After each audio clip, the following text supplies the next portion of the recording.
हाँ जी, अस्सलाम वालेकुम। आज मैं आपको बताऊंगी आपने कस्टमाइज स्किन शाइनर किस तरह से बनाना है और कौन सी कंपनी ज़्यादा अच्छी है और क्या आपने देखना है जब आप शाइनर ख़रीद रहे होते हो।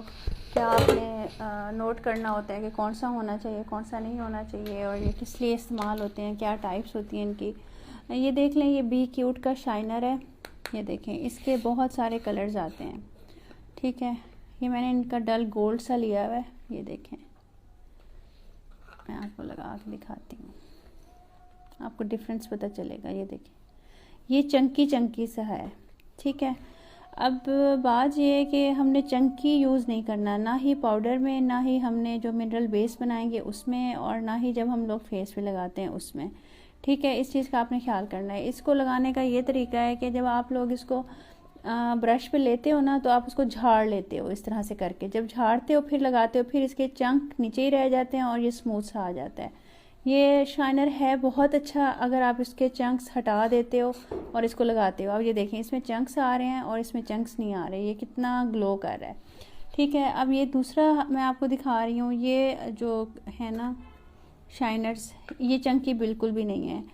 ये इट्यूड के शाइनर्स हैं, इट्यूड कंपनी के।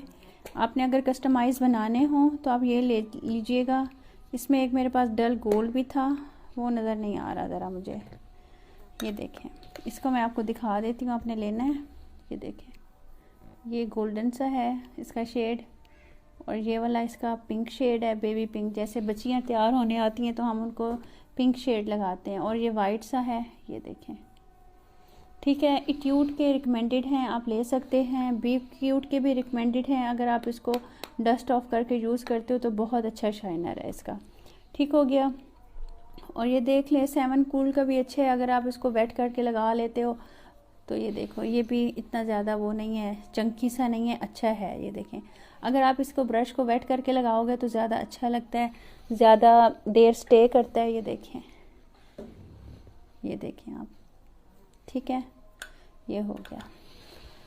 अब ये देखें, स्वीट टच का है, सॉफ्ट ग्लो इसका नाम है।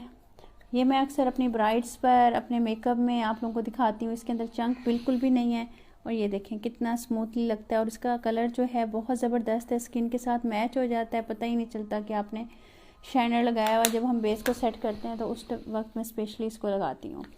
ठीक है, अच्छा जी, एक ये इस तरह के आपको ग्लिटर्स मिलते हैं जो इस तरह से लिक्विड होते हैं। आपने ये बेस के अंदर भी आप शामिल कर सकते हो, बेस से पहले भी अप्लाई कर सकते हो, उसके ऊपर बेस लगा सकते हो और बाद में भी लगा सकते हो। ये आपके ऊपर डिपेंड करता है। आइकॉनिक के भी हैं, ये देखें, उसके भी हैं, वो क्या कहते हैं, कैटरिस के भी हैं।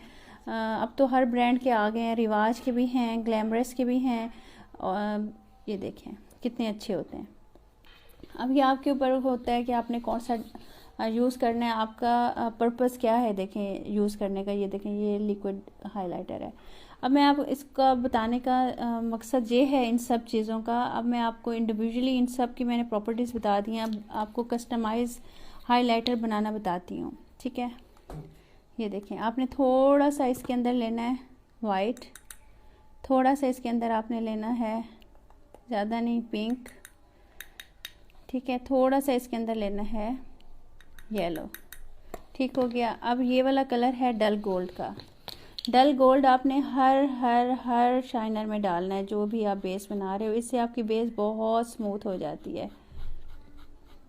ये देखें, पिंक थोड़ा जाएगा, गोल्डन थोड़ा जाएगा, और ये आपका कस्टमाइज शाइनर बन गया है। ये मैंने बना कर रखा हुआ है। ये मैं अपनी बेस में जिनको बहुत ज़्यादा ग्लोई चाहिए होती है उसके अंदर डाल देती हूँ, और जिनको पाउडर ग्लोई चाहिए होता है उसको उसके अंदर डाल देती हूँ। अब मैं इसको आपको लगा के दिखाती हूँ कि ये किस तरह से लगता है। ये देखें कितना ज़बरदस्त लग रहा है, आप खुद देख लो। इस तरह से हम लोग कस्टमाइज शाइनर बनाते हैं।